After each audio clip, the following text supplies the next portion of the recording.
প্রধান উপদেষ্টা ডক্টর মোহাম্মদ ইউনূস বলেছেন, ক্ষমতাচ্যুত প্রধানমন্ত্রী শেখ হাসিনাকে ভারতে পালিয়ে যাওয়ার পর বিচারের মুখোমুখি করতে বাংলাদেশ তাকে ফিরিয়ে আনতে আইনগত প্রক্রিয়া শুরু করবে।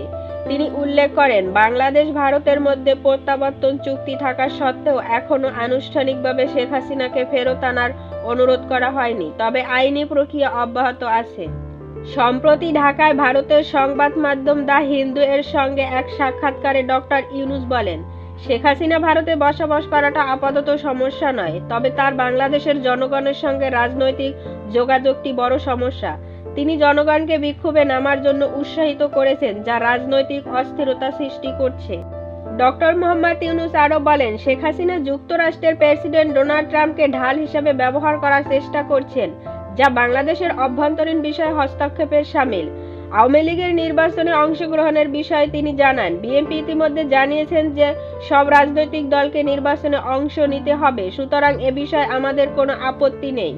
ভারত বাংলাদেশের সম্পর্ক নিয়ে প্রশ্নের জবাবে তিনি বলেন, ভারতের উচিত বাংলাদেশকে একটি স্বাধীন রাষ্ট্র হিসেবে উদযাপন করা, যেখানে জনগণ মুক্তি পেয়েছে, আর তরুণ প্রজন্মের উদযাপনে ভারতের অংশগ্রহণ কাম্য।